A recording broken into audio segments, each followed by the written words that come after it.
Қайырлы кешке, шар құрметті ханымдар мен мырзалар. Сегодня весь вечер с вами очаровательная Ольга Спирина. Және де Арнур Истыбаев. Бұл соғат уақыт кел жетті.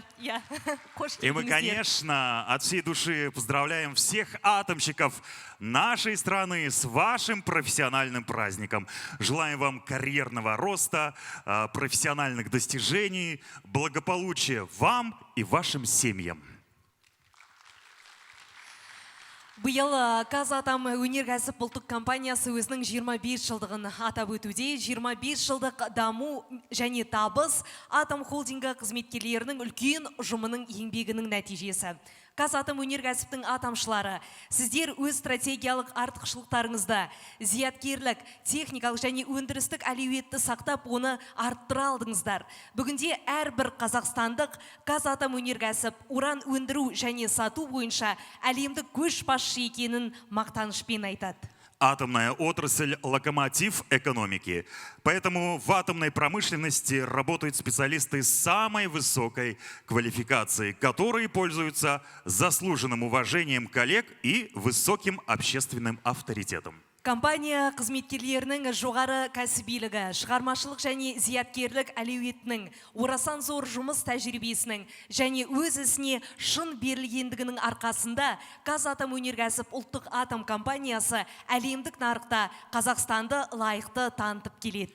В вашем лице и в лице сотен тысяч атомщиков всей страны Казахстан, конечно, имеет мощный потенциал для динамичного развития и дальнейшего укрепления нашего государства в числе ведущих стран мира. Сол себепті бүгін біз саланың бүкіл қызметкерлеріне құрмет көрсетіп, жыл қызметкері 2022 мәртебелі сыйлығын тапсыратын боламыз. Дорогие друзья, так сложились обстоятельства, что председатель правления находится сейчас за десятки тысяч километров на конференции МАГАТЭ. Однако современные технологии стирают расстояние и время, и прямо сейчас Ержан Жанабилович хочет поздравить вас в прямом эфире. Внимание!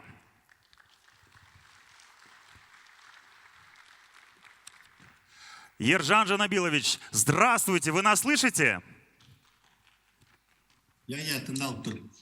Сәлеметсіздер ма, құрметті әріптестер, сіздерді жыл қызметкері байқауының жеңімпаздарының марапаттау салтанатында құттықтап тұрғаныма қуаныштымын. Атом саласы қызметкерлері күніне арнайы ұйымдастырылған байқау төл мерекеміздің бір бөлшегіне айналды. Жылдан жылға үздіктер қатары жаңа есімдермен толығып, өндіріске жаңа серпін беруде. Бүгін сол әріптестердің еңбегін бағалап, құрмет көрсету үшін жиналдық. Уважаемые коллеги, я рад приветствовать вас на ежегодной церемонии награждения победителей конкурса «Жыл қызметкері». Данный конкурс проводится с целью признания заслуг лучших работников атомной отрасли и повышения престижа рабочих специальностей. И это меня особенно радует, поскольку я сам начинал свою трудовую деятельность в атомном холдинге с должности инженера-технолога в ТО СП «Катков». А сегодня мне выпала большая честь поздравлять вас уже в качестве первого руководителя Казатомпрома. Как вы знаете, конкурс проводится по 3 номинациям: профессионал, наставник и перспектива. Я очень горжусь тем, что люди доверяют нам как работодателю и являются частью нашей команды многие годы. Например, номинация «Наставник» присуждается ветеранам производства, проработавшим менее 10 лет и внесшим вклад в работу коллектива, являющимся наставниками, воспитавшим учеников на рабочем месте. Мы знаем множество примеров, когда наставники взрастили высококвалифицированных профессионалов, которые сейчас занимают руководящие должности в атомном холдинге, трудятся на благо урановой отрасли нашей страны. Безусловно, мы в Казатомпроме понимаем, что будущее за нашей молодежью. Так, номинация «Перспектива» присуждается молодым работникам в возрасте до 30 лет, добившимся значительных трудовых результатов при относительно небольшом стаже работы, не более 3 лет. Это молодые работники со своим видением и амбицией. На них возлагают надежды руководители и наставники. Помимо признания заслуг нашей молодежи, в этом году мы также переориентировали программу молодых специалистов из БАСАР на внутренний отбор. Сейчас наша перспективная молодежь начинает свои первые ротации на предприятиях холдинга в рамках этой программы. Кроме того, в Казатомпроме высоко ценятся профессионалы. Им предоставляются все возможности для развития. Номинация «Профессионал» присуждается работникам, стаж которых в отрасли составляет не менее 3 лет. Наши коллеги, бесспорно, достигли высоких профессиональных результатов в своей трудовой деятельности. И в знак признания их заслуг сегодня мы чествуем их. Жилхозметкеры – это вершина нашей корпоративной программы признания на уровне всей отрасли.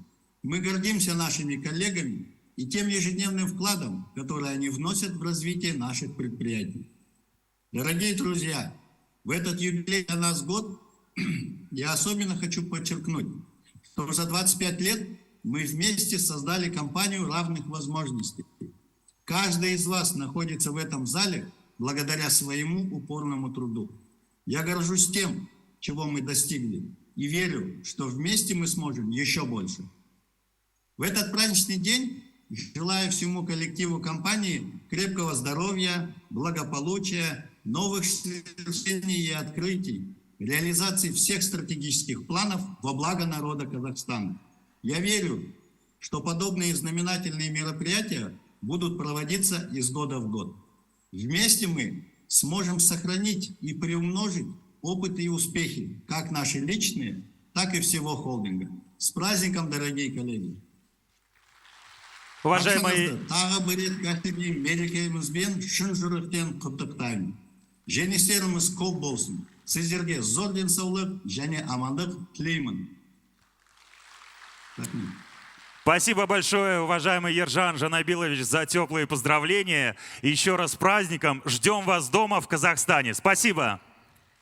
Неке қандай тамаша, алысты жақындата түсетін ғаламтордың арқасында осы мерекеде біз басшылықтың құттықтауын тікелей эфирде естуге мүмкіндік алып отырмыз. Мереке тағы да құтты болсын дейміз. Қымбатты достар, бүгін еліміздің атамшыларын Казатомөнеркәсіп кәсіпорындарының талантты қызметкерлері құттықтауға келді. Да, и наше праздничное мероприятие открывает Абай Бахтыбаев, ремонтник службы главного механика ТО СКЗЮ. Встречайте. Қарсы алыңыздар.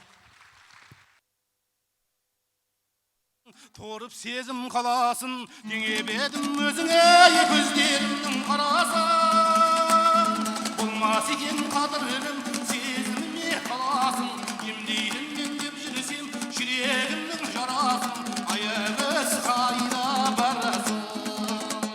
Аяғызым қадірім, ақ жүзіңдай сағындым, бұл жалғанда мен сенің айнымайтын бағынымын, жанарыңнан айналадым, дәл өзімдей бағындым. Аяғызым қадірім, ақ жүзіңдай сағындым, бұл жалғанда мен сенің айнымайтын бағынымын, жанарыңнан айналадым, дәл өзімдей бағындым. Аңдақтайтын алашым, аямайтын бағасын, үй болайық екеуміз бағындырған барашын. Ата-анамыз жол қылсын, екі ауылдың арасын, келін болар деп жүрсем, мақтан етер анашым, аяғыз қайда барасын.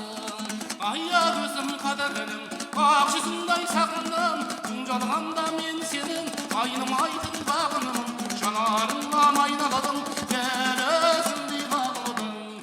Аяғызым қадірім, ақ жүзіңдай сағындым, күн жалғанда мен сенің айнымайтын бағынымын, жанарыңнан айналадым, дәл өзімдей бағылдым. Аяғызым қадірім, ақ жүзіңдай сағындым, бұл жалғанда мен сенің айнымайтын бағынымын, жанарыңнан айналадым, дәл өзімдей бағылдым.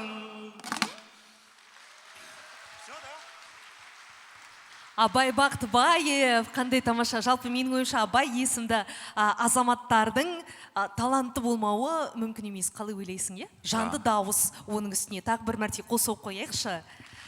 Рахмет. Қымбатты достар, жыл қызметкері байқауына қатысуға Қазатомөнеркәсіптің еншілес және тәуелді кәсіпорындарынан 200-ден астам өтінім келіп түсті. Бүгін солардың ішіндегі ең үздіктері жыл қызметкері 2022 сыйлығына ие болады.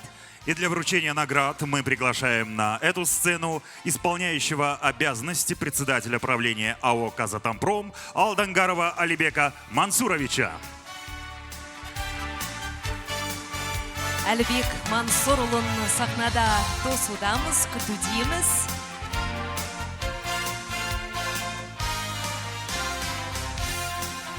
Бүгін қандай айтулы күн? Атаушылардың күні жылына бір-ақ рет болады. Сондықтан мерекені ойдағыдай өткізейік. Ортаға.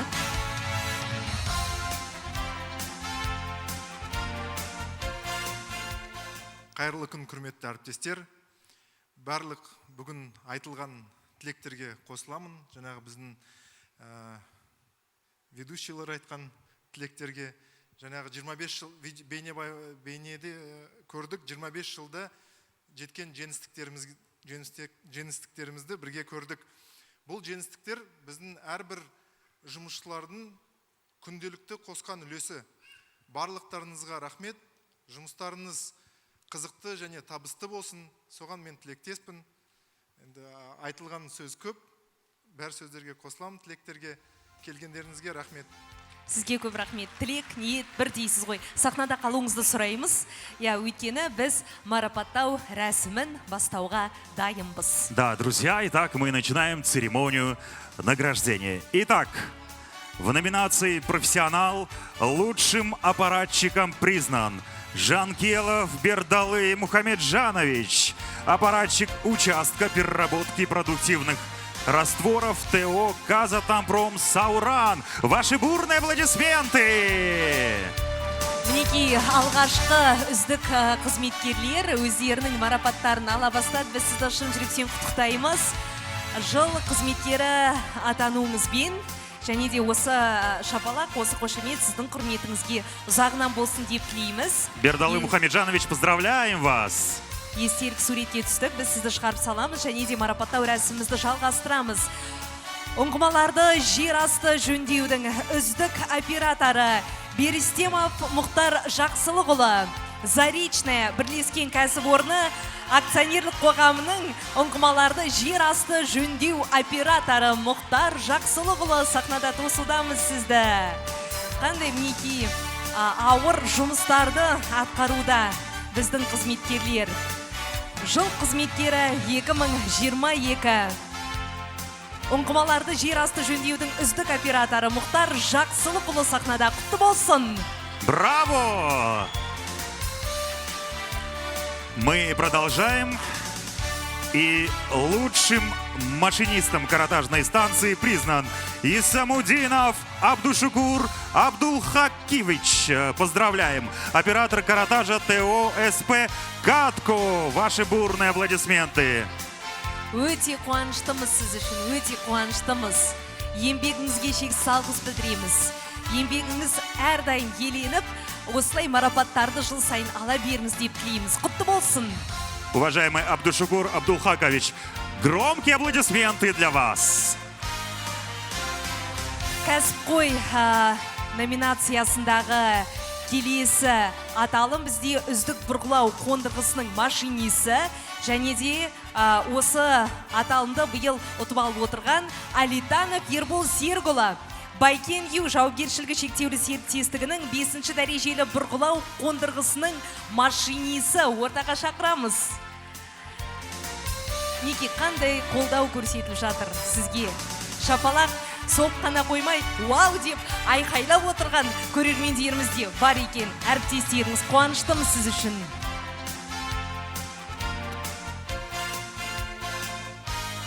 Нағыз кәсіпқойлар, құтты болсын! Продолжаем награждение. И лучшим механиком признан Касымов Батырхан Ермаханович, инженер-механик службы главного механика филиала Ирколь ТО Семізбаю. Ваши аплодисменты. Қазатам өнеркәсіп өздеріңіздей қызметкерлермен мақтанады. Біз оған сенімдіміз, ешқандай күмәніміз жоқ. Бар болыңыз, нар болыңыз, жасай беріңіз. Еңбегіңізге рахмет айтамыз. Басымызды иеміз осындай қызметкерлердің алдында. Батырхан Ермаханович, слышите, как громко вас поздравляют ваши коллеги? Сонымен, үздік учаске шебері Абылай Жангелді Асқарұлы. Уран Энерго жауапкершілігі шектеулі серіктестігінің учаске шебері. Сахнаға көтерілуіңізді сұраймыз. Жангелді Асқарұлы, құтты болсын. Жыл қызметкері 2022. Шапалақ естілмей қалыпты ғой, таусылмасын. Кеш бойы таусылмасын. Аямай соғып отырыңыздар. Молодцы. Лучшим оператором геотехнологического полигона признан Жакипов Талгат Пирамханулы, ТО СП ЮГКХ оператор ГТС. Талғат Пирмаханұлы, Орталық Тау-Кен химиялық компаниясы бірлескен кәсіпорны жауапкершілігі шектеулі серіктестігінің геотехникалық алаң операторы. Осындай менің ойша күрделі жұмысты атқаруыңыздың өзі қандай ерлік. Ол екінің бірінің қолдан келе бермейтін жұмыс қой. Құтты болсын жеңісіңіз. Спасибо, уважаемый Алибек Мансурович. Спасибо. Просим вас пройти в зал. Ну, а мы приглашаем на эту сцену для поздравления коллег с праздником прекрасный дуэт. Жанель Булат, менеджер департамента социальных работ Казатомпром, и Өмертай Ельжан, офицер по рискам и комплаенс ТО СКЗЮ. Ваши аплодисменты. Қарсаңыздар.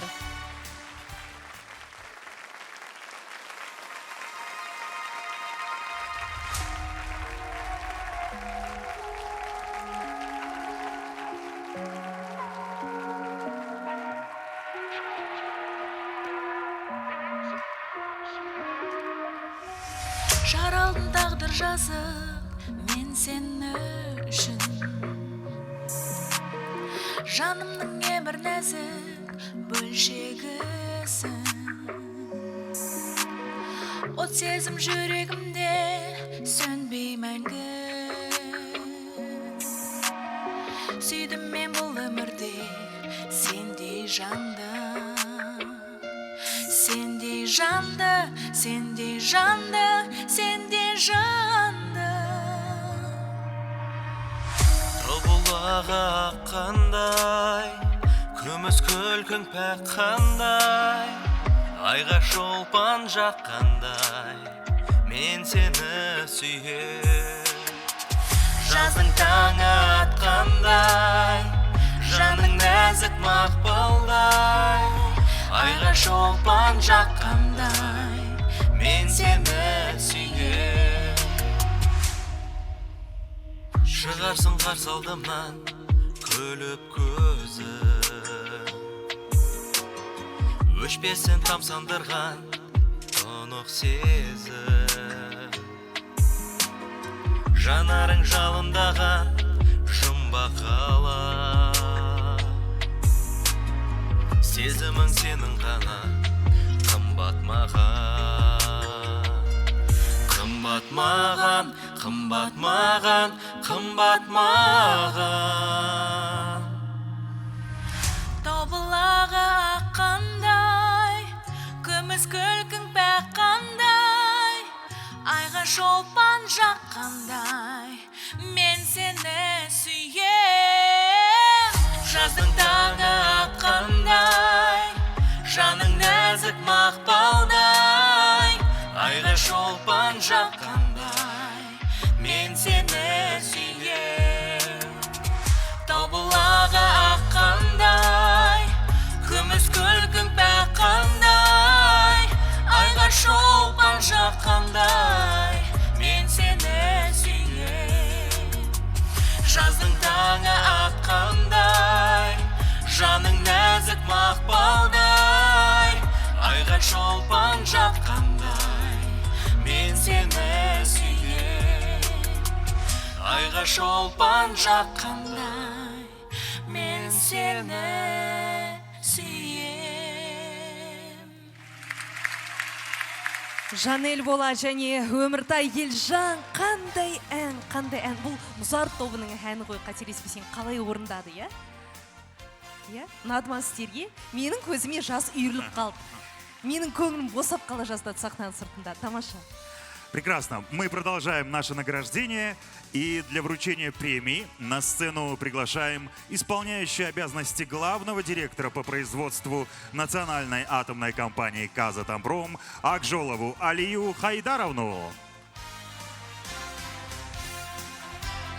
Алия Хайдарқызы мінекей біздің мерекелік сахнамызға көтеріліп келе жатыр. Демек, дәл қазір кәсіпқой номинациясы бойынша марапаттау рәсімі жалғасатын болады. Сонымен биылғы жылдың үздік геологы Омаров Файзулла Абдрахманұлы Қаратау жауапкершілігі шектеулі серіктестігінің инженер-геологы. Құттықтаймыз. Неке кәсіпқой номинациясы бойынша марапаттау жалғасып жатыр. Тағы бір үздік қызметкерді анықтадық. Биылғы жылдың үздік геологы, жыл қызметкері 2022 жүлдесін алуда. Диплом, осындай әдемі мүсінші және де кішігірім естелік сыйлықтар құтты болсын. Продолжаем. Итак, лучшим энергетиком признан Остапенко Евгений Витальевич. О, сколько поклонников! Начальник энергомеханического участка ТО «АПАК». Еще раз встречаем Евгений Витальевич. Не деген қолдау, бүткіл арулардың жүрегін жаулап алған азамат болса керек мына кісі Евгений Витальевич. Биылғы жылдың үздік энергетигі құтты болсын. Поздравляем от всей души. О, қыздар! Краш па мына кісі? Сіздердің кәсіпорындарыңызда солай болса керек. Жалғастырайық. Сонымен биылғы жылдың үздік технологы Қайықбаев Қасымхан Жексенбайұлы РУ-6 жауапкершілігі шектеулі серіктестігінің геология-геотехнологиялық басқармасының геотехнолог бас менеджері Қасымхан мырза. Құтты болсын жеңісіңіз. Үйіңіздегі барлық сөрелеріңіз осындай марапаттарға тола берсін деп тілейміз. Кеудеңіз төс белгілерге тола берсін деп тілейміз. Еще раз наши искренние поздравления. Итак, лучшим химиком признана Канталинская Лариса Шамильевна. Инженер, физика, химик первой категории группы физико-химических методов анализа испытаний испытательного центра АО УМЗ. Лариса Шамильевна, құттықтаймыз. Поздравляем вас. Прекрасно выглядите. Қандай сұлу, сымбатты, жүрісі қандай әдемі. Дипломники, гүл шоқтары барлық аруларға міндетті түрде гүл шоқтары беріп жатыр. Басқа сыйлықтардан бөлек естелік суретке түстік. Біз Лариса Шамильевнаны шығарып саламыз.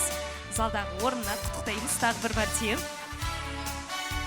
Биылғы жылдың үздік дозиметршісі Садықов Бақытжан Ахметқалиұлы РУ-6 жауапкершілігі шектеулі серіктестігінің өндірістік қауіпсіздік басқармасының техник дозиметршісі. Мұна қызмет атауларын айтудың өзі қиын болып тұрды. Ал осы жұмысты атқару қаншалықты қиын, оны мен тіпті елестете де алмаймын. Құттықтаймыз сізді. Еще раз поздравляем самых лучших. Итак, лучшим слесарем-ремонтником признан Аманбаев Малик Абдихадирович. Слесарь по обслуживанию и ремонту оборудования участка ГТП рудника «Центральный Мынкудук» ТО ДП «Орталық». Малик Абдихадирович. Жыл қызметкері 2022. Кәсіпқой номинациясында мінекей жеңіске жетіп отыр. Шын жүректен құттықтаймыз Малик мырзаны. шапалақ Малик мырза, сіздің құрметіңізге барша әріптестеріңіз сізге қолдау көрсетуде. Ал біз марапаттау рәсімімізді жалғастырамыз. Үздік слесарь электромонтер Ысқақов Бауыржан Бижуманұлы Ақбастау БК акционерлік қоғамының жабдықтарға қызмет көрсету және жөндеу жөніндегі электр слесарі. Тамаша. Тағы да мінекей үздік қызметкер, биылғы жылдың үздік қызметкері. Не үшін шапалық естімей қалып, білмеймін, бір түрлі болып қаламын да, бүгін мереке, жылына бір-ақ рет болады мереке, сондықтан алақандарыңыз ауырғанша аямай соғып отырыңыздар. Молодцы! Поздравляем самых лучших. Спасибо, Алия Хайдаровна. Спасибо, просим вас пройти в зал. Аплодисменты Алии Хайдаровне отдельно, пожалуйста. Ну, а нашу концертную программу продолжает супервайзер отдела охраны здоровья, труда и техники безопасности ТО СП «Катко». Встречайте, Динмухамед Абен.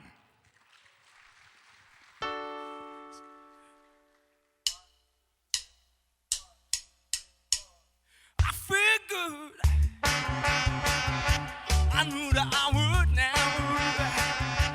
I feel good. I knew that I would now. You're so good. You're so good. I got you. I feel nice. Like you in this right there. I feel nice. Like you in this right. So nice, I got you. Let's dance.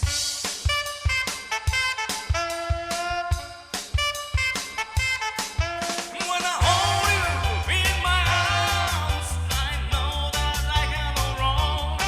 And when I hold you in my arms, my love won't be no harm. And I feel like you in a spot to be. I feel nice, like you in this rise. You're so nice, you're so nice. I got you. Hey, come on, take her up now.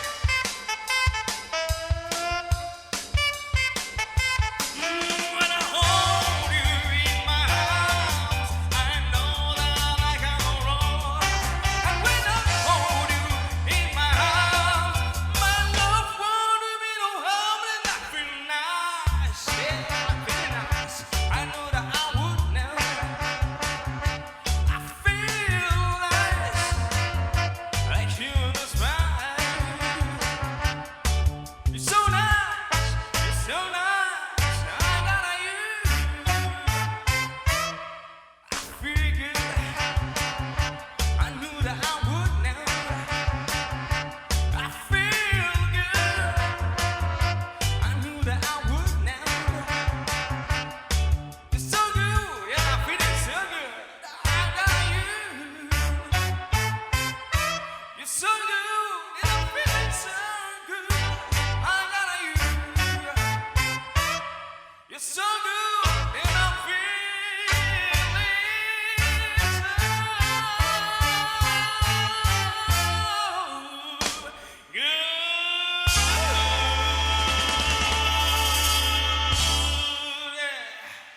Дінмұхамед Рахмет, мереке құтты болсын.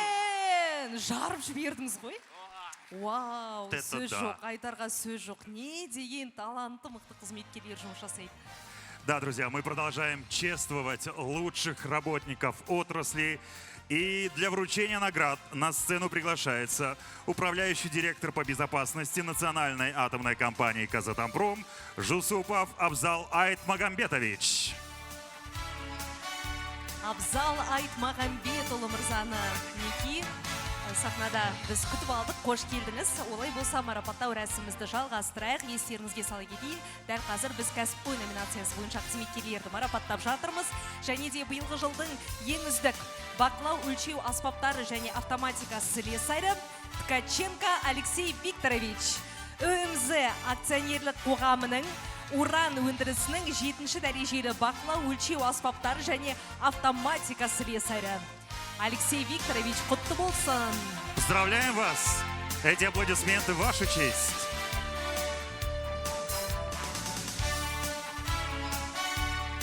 Фото на память. Ерекше сәт қой бұл, естен кетпейтін сәт. Продолжаем. Лучшим лаборантом химического анализа признана Абдикаликова Гаухар Абилхасимовна, лаборант химического анализа 5-го разряда ТО СКЗЮ. Біздің арулар, біздің қыздар мықты ғой. Прекрасная Әрдайым, Гаухар иә. Абилхасимовна, мы рады вас видеть и, конечно, поздравляем. Әрдайым осындай бір ауыр жұмыстарды жасайтын қыздарға, аруларға, әйелдерге сүйсінем. Қалай таңғалмайсың, қалай тамсанбайсың. Рахмет еңбегіңізге. Гүл шоқтары, неке кішігірім сыйлықтар, диплом, бәрі табысталды. Бізді залдағы орныңызға шығарып саламыз. Сонымен биылғы жылдың үздік дәнекерлеушісі Жұманалиев Жамбыл Жұмабайұлы. КАП Логистикс жауапкершілігі шектеулі серіктестігінің орталық жүк тиеу базасы филиалының электр газбен дәнекерлеушісі. Тамаша, дәнекерлеуші мамандығы да оңай мамандық емес.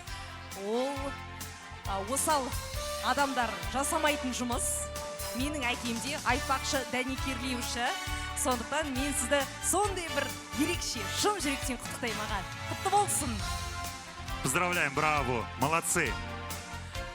Итак, лучшим водителем признан Тлеубергенов Шахав Сатимсаевич, водитель спецтранспорта ТО Кызылкум. Встречаем дорогого Шахафа Сатимсаевича бурными аплодисментами. Поздравляем. Ең үздік жүргізуші мінеки, ең үздік көлік жүргізушісі. Да, конечно. И, конечно же, желаем ровных дорог, зеленого светофора всегда. Қандай ғажап сәттер қызметкерлер үшін, жұмыскерлер үшін. Осылайша мінеки Казатомөнеркәсіп өз қызметкерлерін ынталандыруда. Биылғы жылдың үздік құрылысшысын хабарлайтын уақыт келіп жетті, және де биылғы жылдың үздік құрылысшысы Винокуров Константин Александрович, Инкай БК жауапкершілігі шектеулі серіктестігінің геотехнологиялық алаң құрылысы жөніндегі супервайзері. Қош келдіңіз, біз сізді құттықтаймыз. Лучший строитель этого года Константин Александрович. Жыл қызметкері 2022 жүлдесіне ие болып отыр. Өте қуаныштымыз. Поздравляем вас еще раз. Итак, лучшим научным сотрудником признан Токсамбаев Булатбек Жакыбекович, главный инженер проекта группы проектов РМ и РМЗ, лаборатория развития новых направлений ТО, Институт высоких технологий. Встречаем победителя, лучшего научного сотрудника Булатбек Жакыбекович. Осындай жемісті күндер көп болсын. Қашанда еңбегіңіз бағалана берсін деп тілейміз. Шапалақ сіздің құрметіңізге, ұмытпайық, шапалақ соғып отыруда. Сонымен, қымбатты достар, биылғы жылдың үздік экологы кім екен? Бұл Искаков Улбек Болатұлы. Катко БК жауапкершілігі шектеулі серіктестігінің қоршаған ортаны қорғау және радиациялық қауіпсіздік сәйкестігі бойынша супервайзері. Ұлықбек мырза, Ұлықбек Болатұлы, қош келдіңіз. Құттықтаймыз сізді. Шын жүректен тағы да құттықтаймыз, дуғыл шапалақтарыңыз.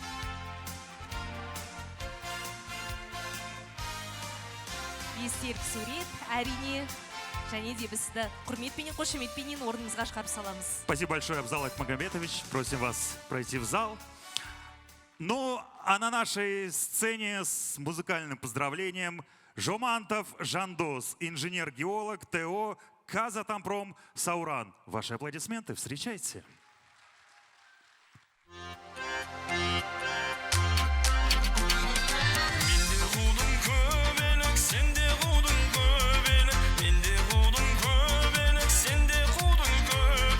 Біздер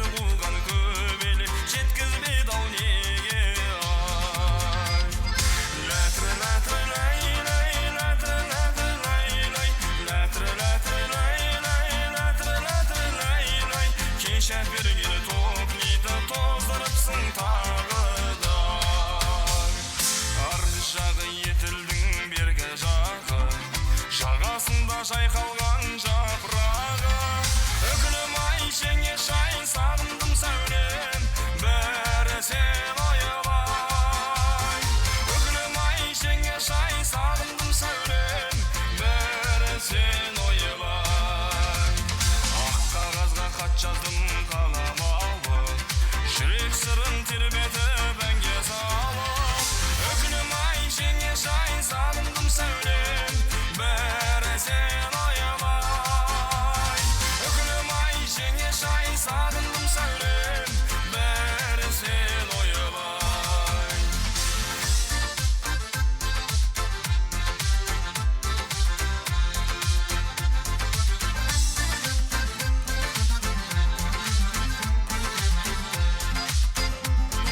Біздің ауыл сұраса, ел тұрғандай ұзын ағаш солқылдап, жел тұрғандай ай. Күн мен айым басқаны, не қылайын таушылықтай бұралып, сен тұрғандай ай.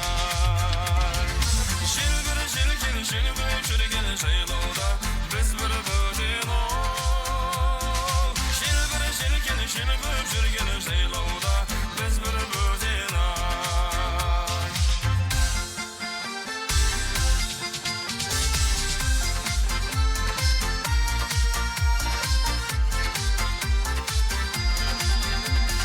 Айналайын қарағым, майдан аппақ ау.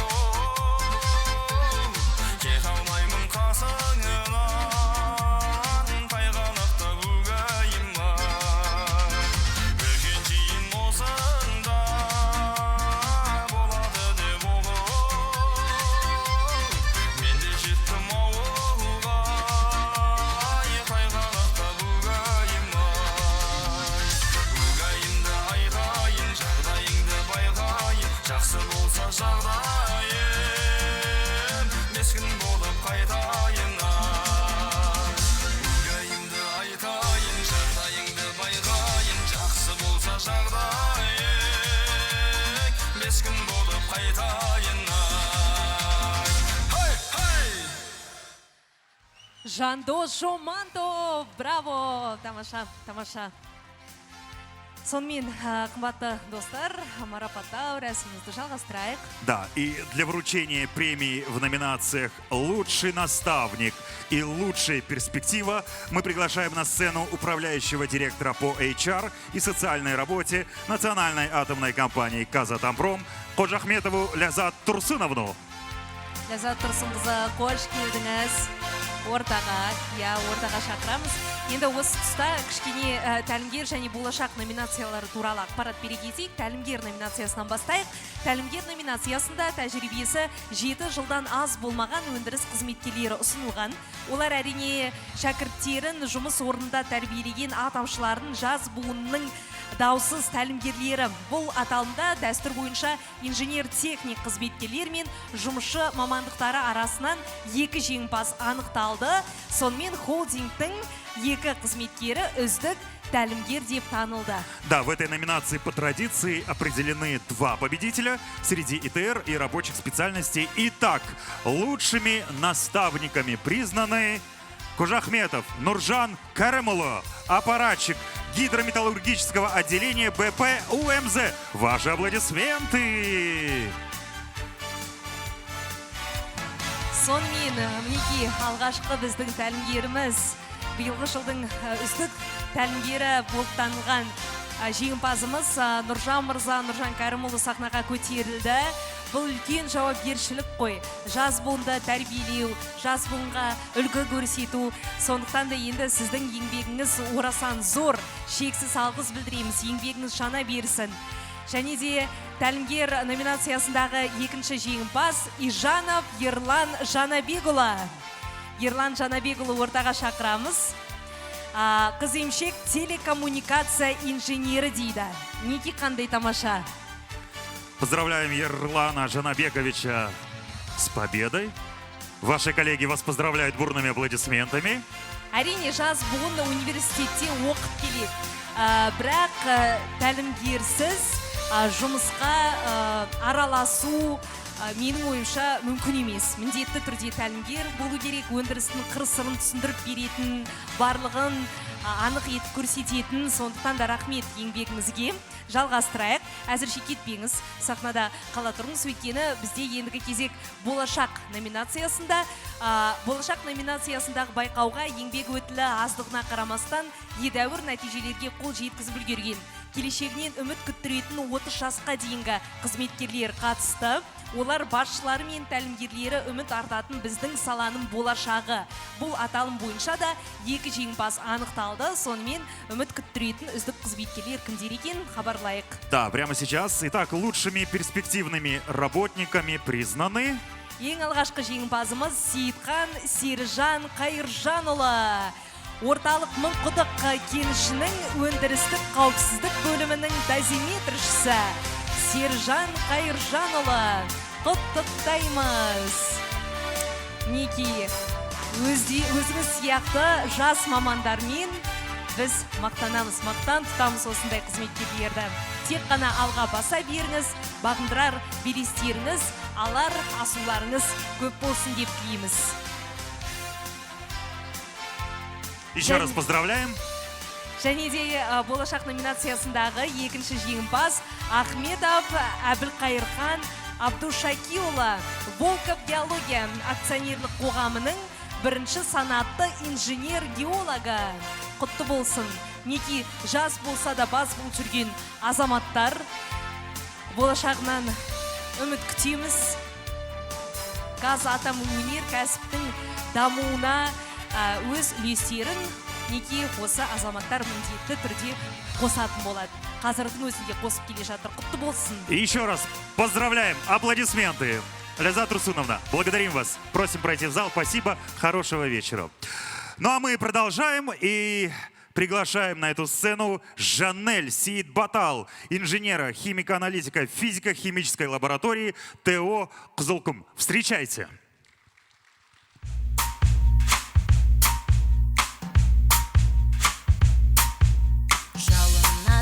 Жанарыңды жүрегіңде үн қатқан, ұнаттым мен бірақ күннен көңіліңде сыр жатқан. Елеңдеттің, тыңдаттың өлбіреген үніңмен, сен мен үшін жұмбақсың, жауабын білмеген. Ұнайды маған еркелеткен сөздерің, ұнайды маған жалын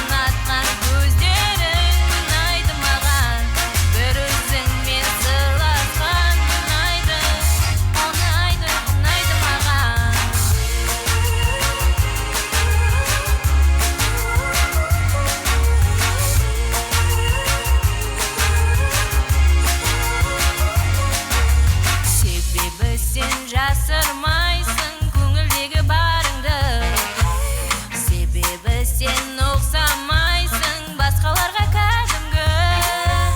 Сен жалғансыз шынайы, осындайсың себебі сол мінезің ұнайды, сенсің маған керегі. Ұнайды маған еркелеткен сөздерің, ұнайды маған жалын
Жанель Сейітбатал. Браво! Ал бізге Жанель Сейітбатал ұнайды десең, е? Ұнайды ма? Ұнады ғой сіздерге.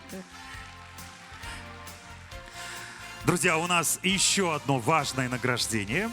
В честь 25-летия акционерного общества «Казатомпром» в рамках развития культуры социального партнерства, корпоративного волонтерства в текущем году прошел конкурс «Лучший социальный видеоролик».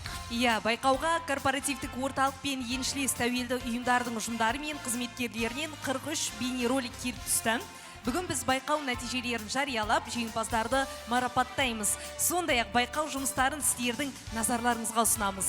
Дәл қазір Әлібек Мансұрұлын сахнаға шақыруға рұқсат етіңіз.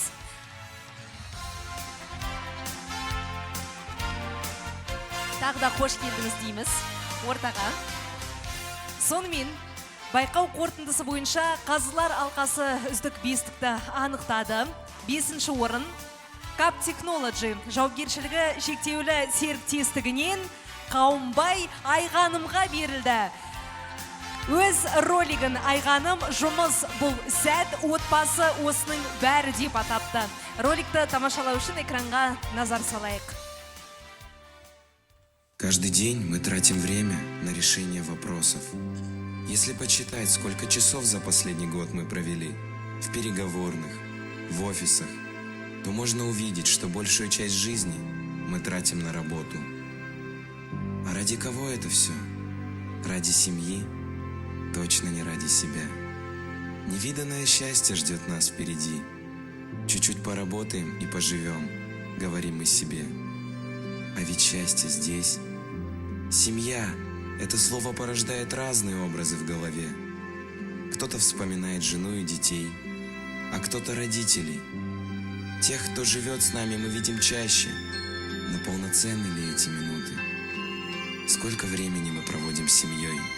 Не так уж и много, правда? Обед со своей семьей – это лишь миг. А семья крепка, если миг счастья повторяется многократно. Встречаем Айғаным! Ваши аплодисменты! Марапаттарды да ортаға алып шығайық. Қандай тамаша жұмыс, сондай бір ойландырарлық дүниелер көрсетілді, айтылды. Шынымен де отбасы бұл адамның өміріндегі ең басты тірек. Отбасың аман болса, қашанда өмірінде бары ойдағыдай болады.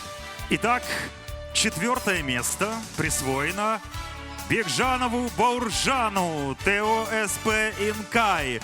Ролик на тему «Пропаганда патриотизма и здорового образа жизни». Бауржан хотел довести до людей мотивационный видеоролик, чтобы побудить их заниматься спортом. И вот что говорит Бауржан. «Я уверен, что могу снять на телефон качественнее, чем некоторые многие, у которых есть профессиональные камеры. Желаю участникам удачи, а себе, конечно же, победы». Бауржан сам напророчил себе победу, и давайте посмотрим на экран.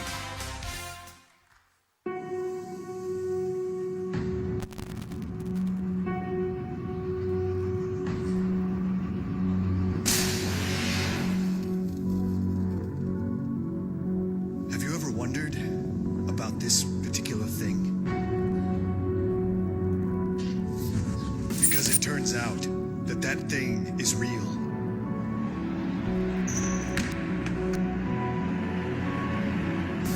Spin me right round, baby, right round, like a record, baby, right round, round, round. That thing I referred to earlier? Well, it's happening, and it will destroy us all. You spin me right round, baby, right round, Someone has to stop this thing, like a record, baby, right round, round, round. and that someone is you. You didn't think it would be that easy, did you?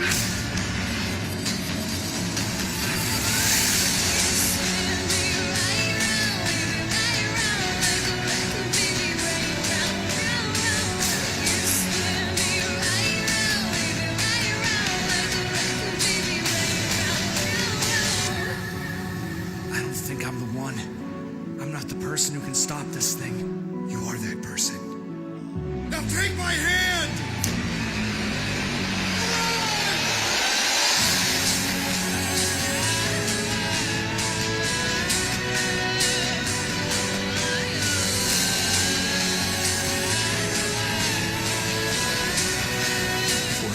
action, there's an equal and opposite reaction.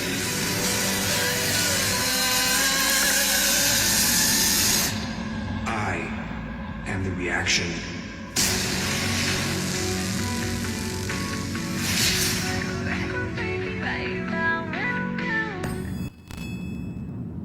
Супер! Встречайте, Бауыржан! Тамаша спорт ол деніміздің саулығына керек, денеміздің сымбаттылығына керек, бірақ ең бастысы менің ойымша спорт ойымыздың жинақ болуына көмектеседі.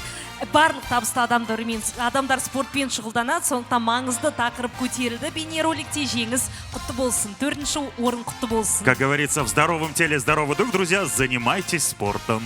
Сонымен 3-ші орын Заречная БК акционерлік қоғамының ұжымына берілді. Бұл ролик Отырар ауданының тұрғындарына әлеуметтік көмек көрсету, Отырар ауданының тұрғындарына жабық спорт кешенінің құрылысына әлеуметтік көмек көрсету, Отырар ауданының спорт мектебіне және өңірдің білім бөліміне автобустарды өтеусіз беру жайында баяндайды. Олай болса, экранға назар аударайық. Спортқа әр баланың талабы бар. Ауылдағы әр бала болашақта чемпион болуды армандайды. Ол үшін тек қажетті жағдайлар жасау керек. Бір кездері Түркістан облысы Отырар ауданындағы жергілікті спорт мектебінде өзінің спорт залы болмаған. Осының салдарынан ойын спорт түрлеріне қатысып жүрген жергілікті балалар шағын спорт залдарында жаттығу жасауға мәжбүр болып келді.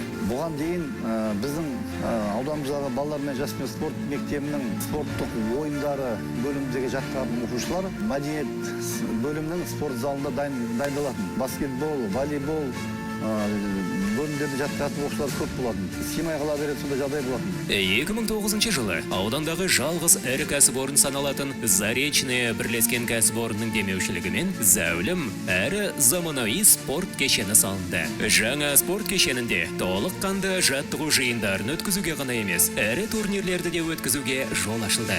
Енді осындай кең залдың арқасында республикалық жарыстар өткізілді. Содан бері мынау балалардың жетістіктері біртіндеп өсе бастады. 94-тің үстінде оқушыларымыз жаттығады осы жерде.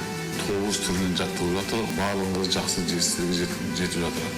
Жас спортшылардың шеберлігін шыңдаудағы негізгі шарттардың бірі түрлі жарыстарға жиі қатысу. Мұнда да Заречная бірлескен кәсіпорны қол ұшын созып, спорт мектебіне автобус сыйлады. Нәтижесінде балалар түрлі облыстық, республикалық жарыстарға қатысуға мүмкіндік алды. Баскетболдан қыздар командамыз облысымызға жарыстарға барып, жүлделі жарыстарға барып, 2 жыл қатарынан жеңімпаз болғаннан кейін ауданымыздың қыздары қазір Қазақстан құрамасына ілініп, облыстың құрамасына қатысып, Қазақстан құрамасында ойнап жатқан жайы бар.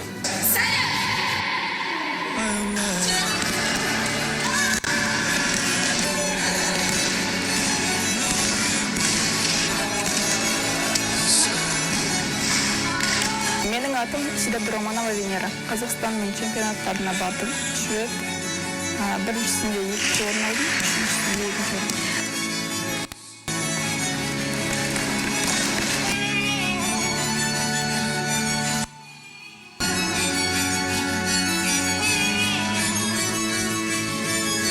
Заречная чемпиондарға жол ашады.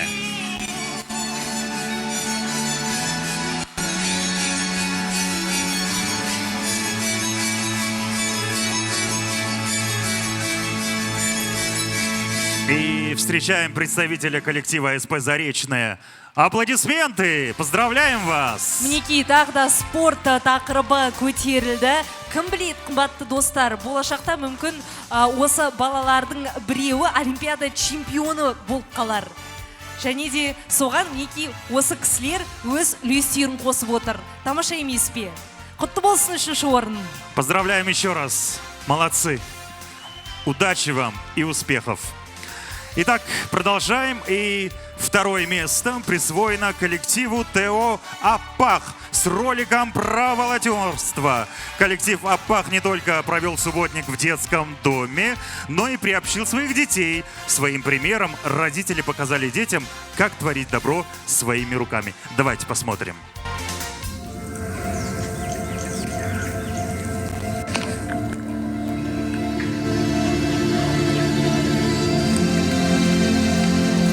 Мы приехали в детский дом.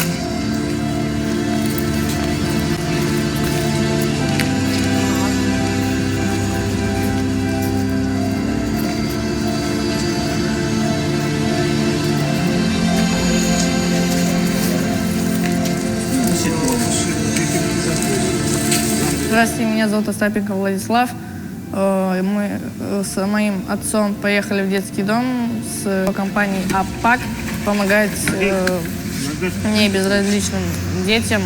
Менің атым Мирас. Мен папамен балалардың үйіне бардым. Папа және папаның достарымен бірге біз площадкаларда көрсеттік. Осыдан соң папа екеуміз бір площадканы көрсетіп болған соң келесіне көшіп, бірақ ол кезде папа менші істеді. Біз оларға ойыншық әкеліп және онымен ойнадық. Сонымен басқа ата-аналар және біздер киімдерді әкелді. Получили очень много положительных чувств и эмоций от детей. Они очень были рады нам, нашему приезду.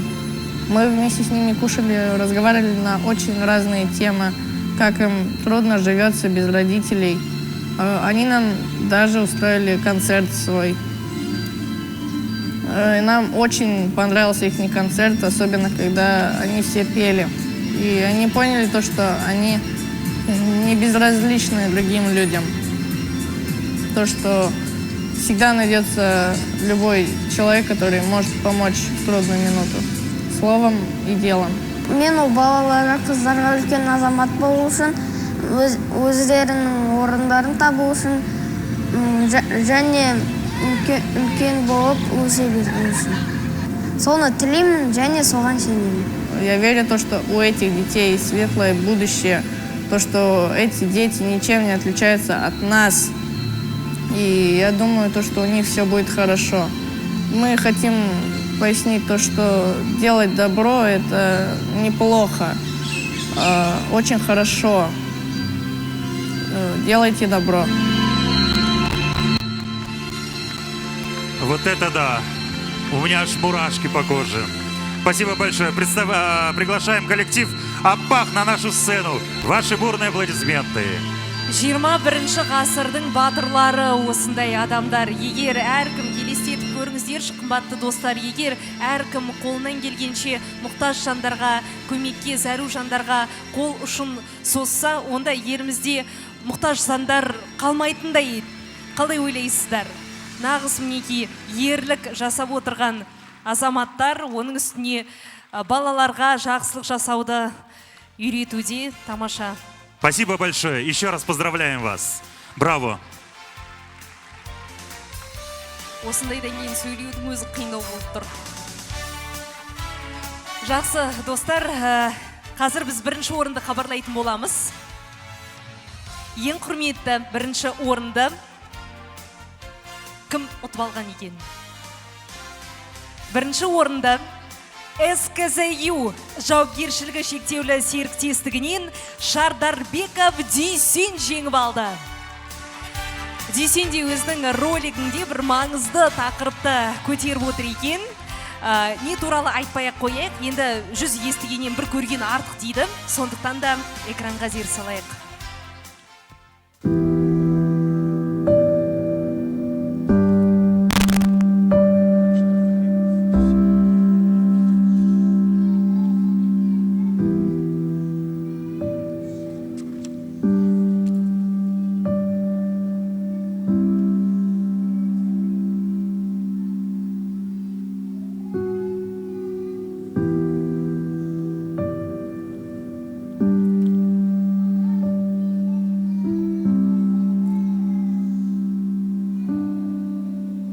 Менің атым Балнұр. Меня зовут Алиби. Менің есімім Индира. Мынау менің қарындасым Жәния. Менің есімім Базарбай болады. Менің жанымдағы әпсем Гүлнұр. Менің есімім Ақсезім. Мария. Арнат. Біз үйде 7 адамбыз. 2 ағам бар, Олжас, Қуаныш, 1 қарындасым бар, Аяла. 7 бауырым бар. Мен екіншісімін. Настя, мен Семер. 3 қыз, 2 бала. Күт қышқыл зауытында істейді. Біз Қызылорда облысы Жаңақорған ауданы Кейден ауылында тұрамыз. Менің анам зертханада жұмыс істейді. Папа слесарь болып істейді. Инженер электрик болып жұмыс жасайды, яғни тоқ жағына жауапты. Жүргізуші. Папа работает электриком. Әкем мені мысал ретінде балапаным, айым, күнім деп еркелетеді. Да, ереге деп қоямыз ғой. Рас қой. Бала шағамның анасы. Мені үлкен қызым дейді. Молодец. Папасының сары қызы деп айтады. Папа жаным деп еркелетеді. Балаң болғасын уайымдайсың ғой. Ол кешігіп келген уақытта барлығымыз оны уайымдап күтеміз. Тіпті ол келген уақытқа дейін ұйықтамай күтіп отырамыз. Кешке күтіп отырамыз. Бала шағамен улап-шулап әкесін күтеді, қайта-қайта сұрайды. Қазір не істеп жүр, қаяқта жүр, қаяқта жүрген аман болсын деп ойымдаймын. Барлық уақытта мен айтып отырам ғой. Әсіресе жұмыста осы қауіпсіздік ережесін бұзбай еш уақытта. Сенің аман болғаның, біздің де аман бақытты болғанымыз деп. Әкешім, сіз бізге керексіз. Біз сіз қатты жақсы көреміз. Ты хороший отец. Біз сізді өте жақсы көреміз. Мен сізді жақсы көремін. Ұлымның амандығы жақсы.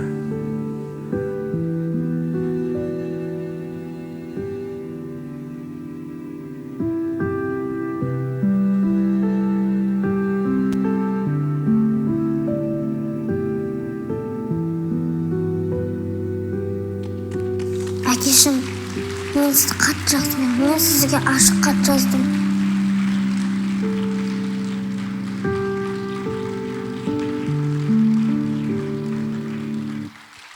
Ну что, встречаем первое место. Шардарбеков, Дүйсен. Ваши бурные аплодисменты, Дүйсен. Молодцы. Поздравляем вас. Не, ауыр қызметте жүрген ер азаматтардың ар жағында осындай балапандар, ата-аналар, ұзын сөздің қысқасы отбасы болады қашанда. Және де менің ойымша, қымбатты достар, осы бейне роликтерді тамашалап, біз бүгін бақытты болудың құпиясын ашып отырмыз. Бақытты болу үшін не керек? Отбасы керек, жақсылық жасау керек, және де спортпен шұғылдану керек. Осы үшеуін ретке келтірсек, онда бақытты боламыз. Бәрі ойдағыдай болады біздің өмірімізде. Да. Ну а прямо сейчас мы приглашаем всех победителей и руководителей, которые проводили церемонию награждения, на эту сцену для общего фото. Друзья, пойдемте. Барлық жеңімпаздарды, марапаттарды тапсырған біздің басшыларымызды сахнаға шақырамыз. Жинала қалайық, ортақ естелік суретке түсейік, баршаларымызды күтудеміз. Да, все выходим на сцену, и награждаемые, и победители. Оның үстіне қатарынан 2 жыл осылайша кездесетін мүмкіндік болмады бізде. Араға 2 жыл салып құрметіне кездесіп отырмыз. Жыл қызметкерін табыстау үшін, сондықтан да нағыз тарихи сәт міндетті түрде суретке түсіріп алуымыз керек. Да, мы ждем и руководителей, и победителей на этой сцене для общего фото.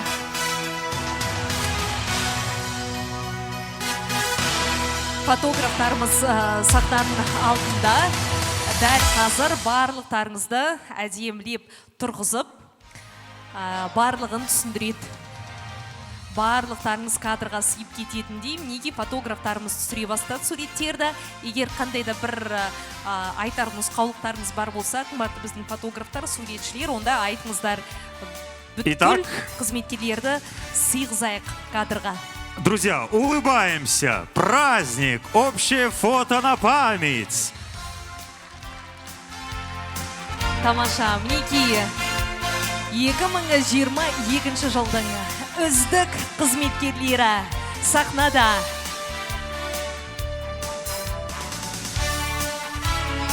Ендеше дәстүр бойынша салтанатты шарамызды Қазатомөнеркәсіптің ән ұранымен аяқтаймыз. Талантымен таныл байқауының барлық жұлдыздарын сахнаға шақырамыз. И по традиции прямо сейчас мы должны исполнить гимн. Приглашаем всех артистов на сцену под ваши бурные аплодисменты.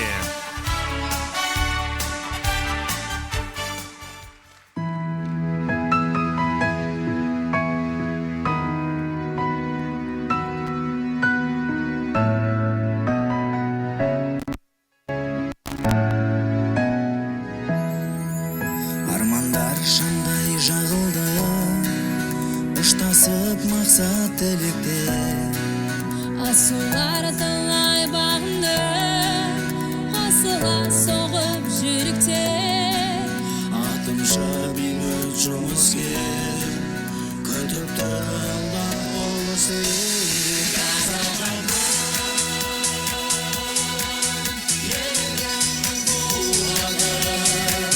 жетеміз бірге табысқа уақытпен түсіп жарысқа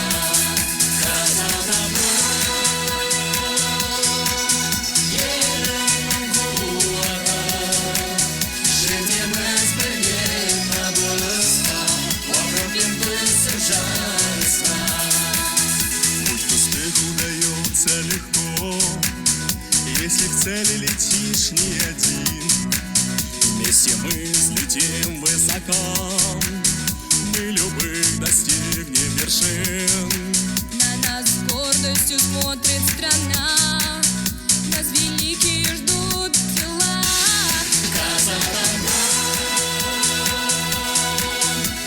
Энергия страны, вместе мы прошли высоту, вместе к новому идем.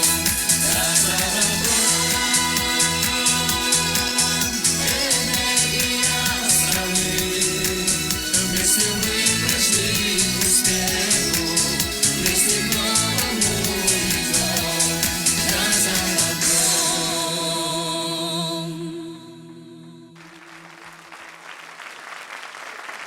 Ой, что сейчас будет, друзья?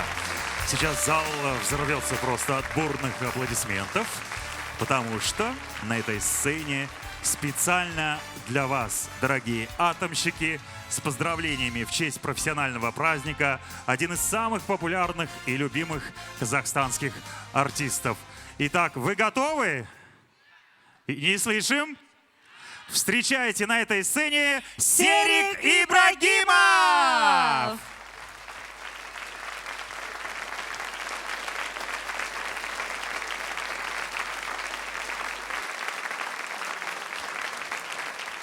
Қайырлы кеш баршаларыңызға. Қымбатты ханымдар мен мырзалар, шын жүректен сіздердің төл мерекелеріңізбен құттықтаймын. Казатомпром жасай берсін, үздіктер көп болсын, жылда осындай марапаттар, жақсылық, мерекелік іс-шаралар бола берсін. Еліміз аман, жұртымыз тыныш болсын. Сіздердің құрметтеріңізге болсын көңілді әндер.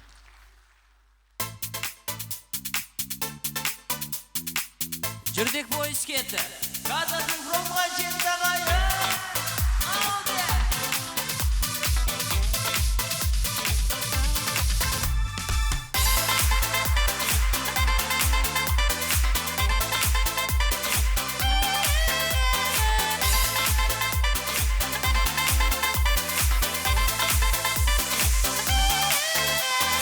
Асығып келем вокзалға міне, жете алмай қалдым әттең. Менің ең бір сұлу бойжеткен күні, жүгіріп ол да жеткен. Елдегі бірге біз екеуміз танысып табысқанбыз. Әйтеуір ауылға бір жетерміз, вокзалда қауышқан қыз. Жүрдек пойыз кетті, саған қолым жетті. Өкінбеймін мүлде, мұндай болмас күнде. Жүрдек пойыз кетті, саған қолым жетті. Өкінбеймін мүлде, мұндай болмас күнде.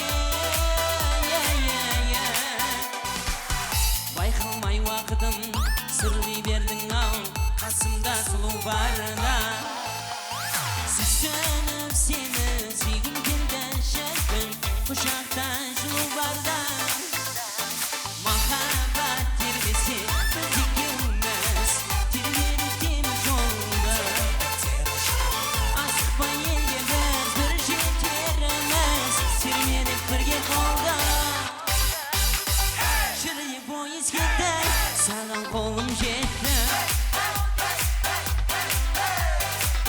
Өкінбеймін мүлде, мұндай болмас күнде.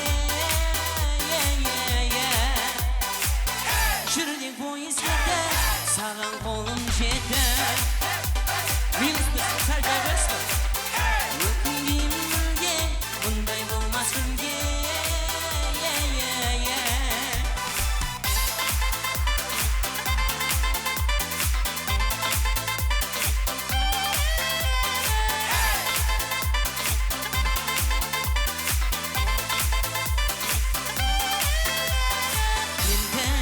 Birge biz ikimiz tanışıp da biz kanbız Aytıyor avga bir jekerimiz Vokzalda kavuşkan kız Жүрдек поезд кетті Қазардың құрамның ұжымына жетті ғайыр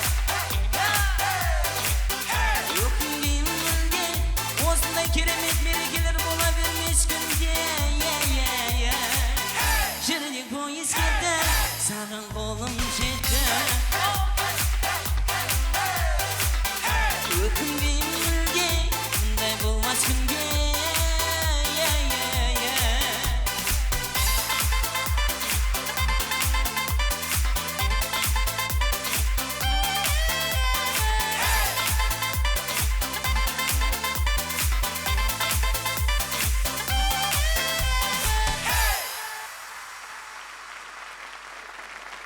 Мың жасаңыздар үлкен рахмет. Арай кеттік сіздердің құрметтеріңізге болсын. Көңілдірек отырайық. Сен тоқтатса қоя бер.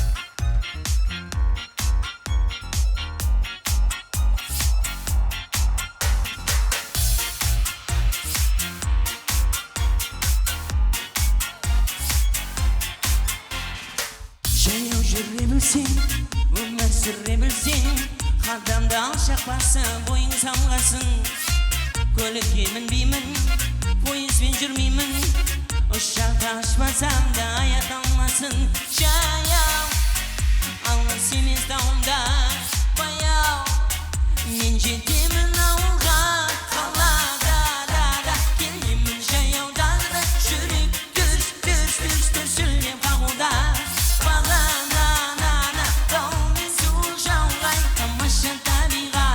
Жаяу жүр жанымда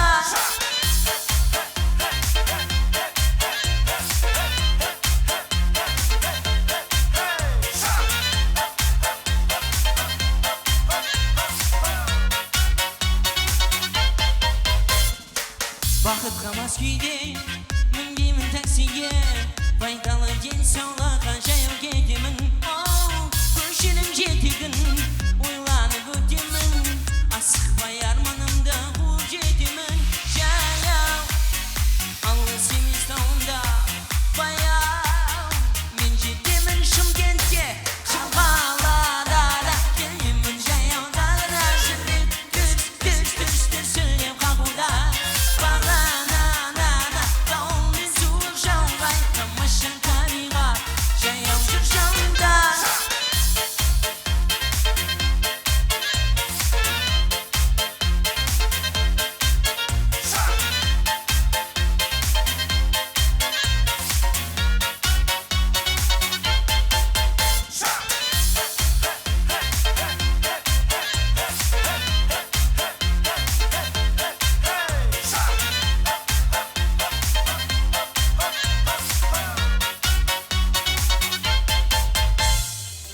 Жаяу жүресің бе, ойнап күлесің бе Аяқтарың сүрінбесін өмір жолында Сабылып етесің, жаяу-ақ жетесің Жүздерің күлімдесін, бәрі қолыңда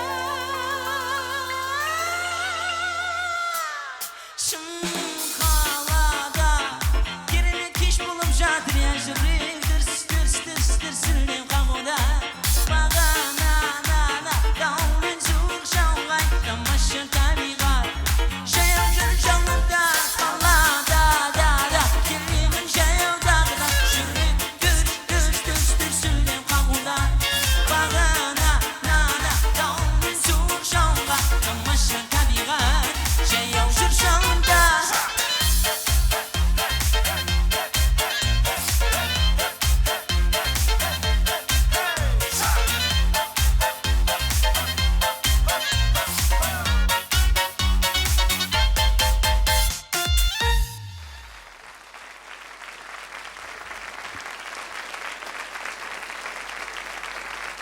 Болды, енді бір жерден кетейін. Болады, конечно, жаңа шүстіру кезіне. Көңілдеріңіз қалай? Бәрі жақсы ма? Мына мен бір жерде тұрып қап, ешкімге қарай алмадым, сондықтан енді кішкене босадым. Нормально бәрі? Болды ма? Түсірдің бе? Түсірді. Красавчик, молодец. Алла берсі. Оу! Кел, мен қасыма келесің ба? Сағынақ шығасың ба? Шыға бер. Алла берсі, осындай бір үлкен компанияны бастайтын президент болсын. Мен инструментімді сұрап отқа жоқ па? Ойбай, ойыншық емес қой ол, мен наным ғой ол. Қымбатты жақындар, қымбатты ханымдар мен мырзалар. Шынымен де бүгін үздіктерді марапаттау кеші. Марапаттарыңыз құтты болсын. Жұмыстарыңыз жемісті болсын. Еңбектеріңіз тек қана бағалана берсін. Еліміз аман, жұртымыз тыныш болсын. Елге берелеріңіз көп болсын. Келесі ән сіздердің құрметтеріңізге. Бәрі жақсы болсын деген ниетпенен қабыл алғайсыздар. Кеттік ендеше.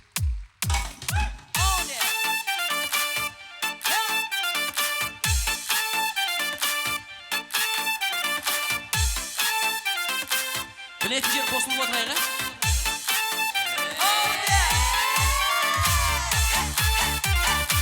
Сіздер музыканы шығара беріңіздер.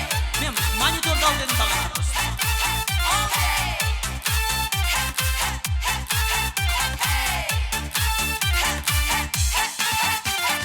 Мезгілдер, кез күндер өтеді, жылдар күн айда. Қыс келер, көктемде жазда күзде ешқашан мұңайма.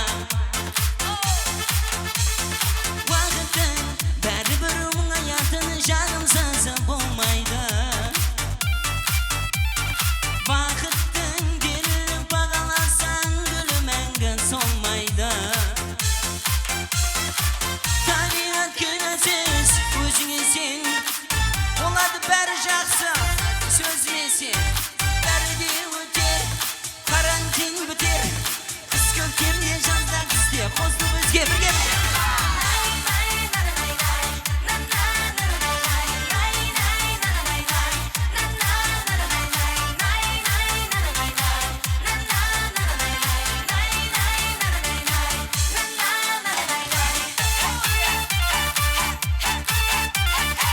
Кішкентай беріп қойсаң іші мына естіп отырсың.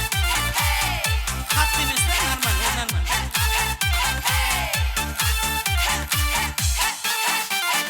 Аппақ қыз келеді төгеді бізге ақарын. Көктемге ұлпырып арайланып атыр қалаяқ таңым. Жаз келер, өзгелер қуаныштан шырғап жүрер тәттәнін. Күз келер, бізге кел табиғатқа жаба салма аппағым. Табиғат кінәсіз өзіңе сен, болады бәрі жақсы сөзіме сен. Бәрі де өтер, көңілде көтер, қыс көктемде жазда күзде қосыл бізге.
Менен көп адамдар сұрайды, осы әннің мағынасы қандай деп.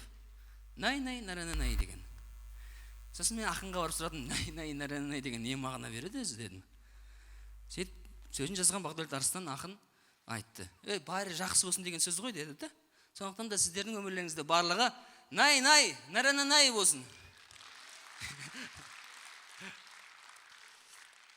Әрі кетіп көңілдірек сіздердің құрметтеріңізге болсын. Келесі ән. Білсек қосылайық.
Жасаңыздар, көп рахмет.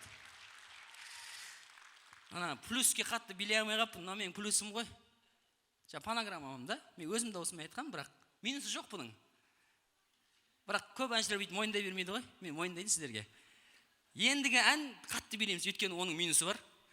Сіздер де білет деген ойдамын, білсек қосылайық.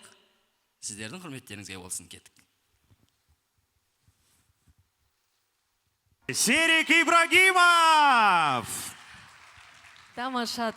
Мінекей барша атамшылардың көңіл күйін көтерді. Серік Ибрагимов бүткіл Қазақстан ең бір сүйіп тыңдайтын әншілердің бір ғой, сол емес пе? Осылайша Казатомпром өзінің қызметкерлеріне тарту жасады. Кәсіби мерекелеріңіз тағы да құтты болсын дейміз. Друзья, еще раз вас поздравляем с вашим профессиональным праздником. Спасибо вам за ваш труд, за ваш профессионализм. Вы лучшие. Поаплодируйте друг другу, пожалуйста. Жұмыстарыңызға, кәсіптеріңізге бақ береке тілейміз, отбасыларыңызға амандық, дендеріңізге саулық, еліміз аман, жұртымыз тыныш болсын.